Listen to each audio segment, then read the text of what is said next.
This episode of Ink and Imagination is brought to you by Ramblings of a Comics Fan, available now on Amazon.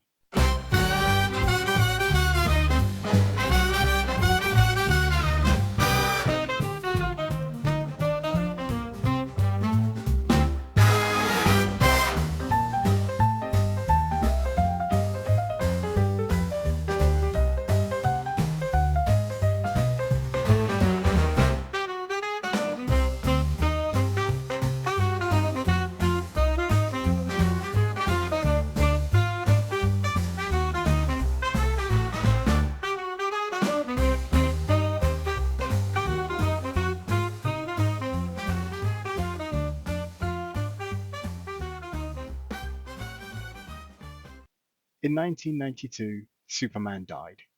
X-Men #1 sold over 8 million copies. Comic books were no longer just a hobby. They were an investment. People weren't buying comics to read anymore. They were buying them to flip. They were buying them to cash in. But just a few years later, the dream turned to a nightmare. Thousands of comic shops closed. Collectors were left with worthless collector's editions. And Marvel, the largest publisher in the world at the time, filed for bankruptcy. Welcome to Ink and Imagination, the podcast where we dive deep into the stories behind the stories, peeling back the panels of comic book history. I'm your host, Alex K. Cossa, and this is a story of the comic book speculator bubble and how it nearly destroyed the industry. To understand the bubble, we have to go back to the 1980s. Comics were evolving. Watchmen, The Dark Knight Returns, and Mouse showed the world that comics could be sophisticated, adult storytelling. The direct market, comic shops, was thriving, giving readers access to rarer titles and back issues. Collectors saw skyrocketing prices for early comics like Action Comics #1, which sold for hundreds of thousands of dollars, and they started thinking, what if today's comics are tomorrow's fortune? I remember people coming in, grabbing 10 copies of anything with a #1 on it. Didn't matter the title, they just wanted to cash in. At the same time, publishers were noticing the potential for the speculative market, and that's when things began to shift. You see, publishers leaned into the hype. Marvel and DC began releasing comics with holographic covers, foil embossing, polybagged issues with trading cards, and multiple variant covers for the same issue. The hype was unstoppable. X-Men #1 in 1991 sold over 8 million copies, and DC's Death of Superman storyline in 1992 became a cultural phenomenon. Fans lined up for hours outside of comic shops. Buy two, one to read, one to slab, and that'll pay for my kid's college. Yet collectors believed every #1 issue or every special edition would be the next Action Comics #1. Retailers ordered mountains of inventory, expecting to sell them at huge profits.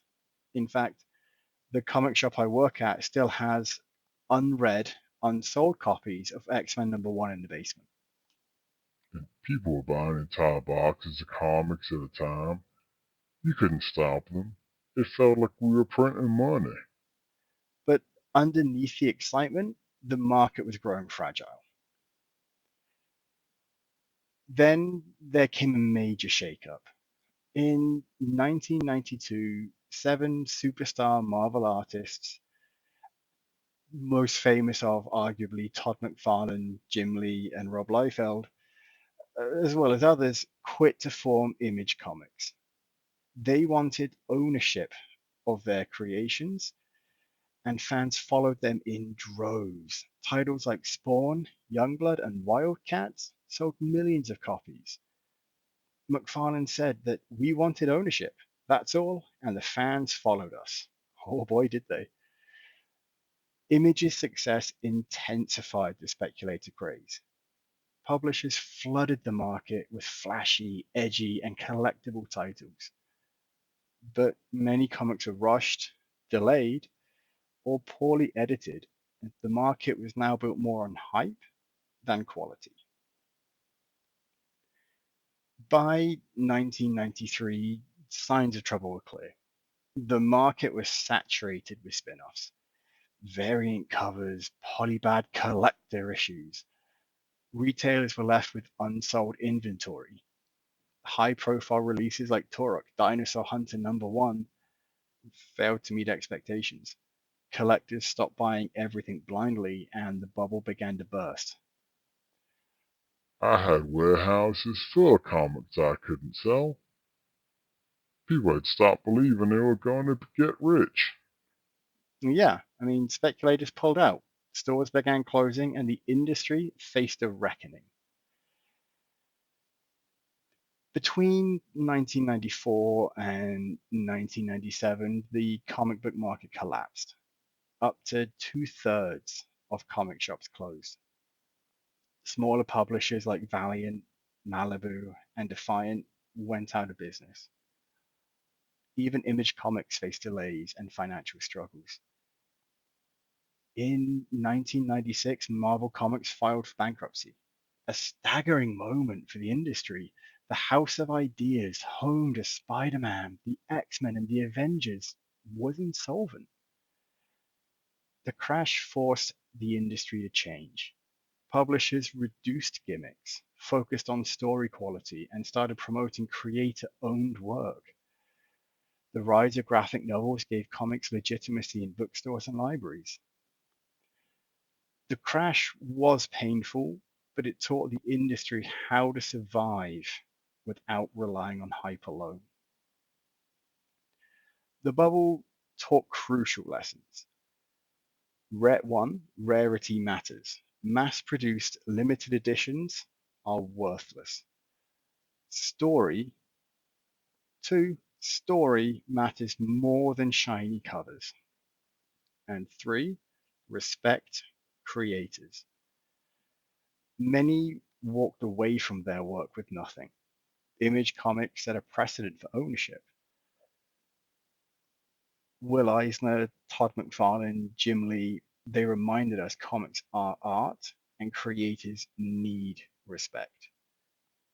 The speculative era also set the stage for modern comics culture, creator-owned products, crowdfunding, and digital distribution.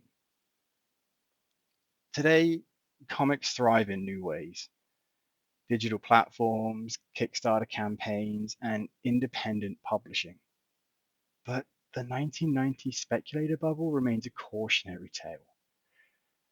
Whenever you see a #1 issue with 5 variant covers or a polybag collector's edition, remember hype cannot replace substance. Comics are art, culture, and legacy, not just investments. Thank you for listening to Ink and Imagination. Next time, we may explore the dark age of comics and the anti-heroes that reshaped the 90s. We might look at Jack Kirby. We might delve a bit more into the rise of Image Comics. Until then, we'll see you next time.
Hey, thanks for watching the previous video from Graphic Policy Television. Just by watching, you help support our site. Thank you so much. Now, if you're watching these videos, you probably care about geeky things like movies, television, comic books, toys, games, video games, you name it. You can go and subscribe right now to our YouTube channel to stay in touch and catch all the new videos, or check out our website at graphicpolicy.com. There's a nice link on this end of the video. But as always, thank you for watching. Keep on rocking and keep it geeky.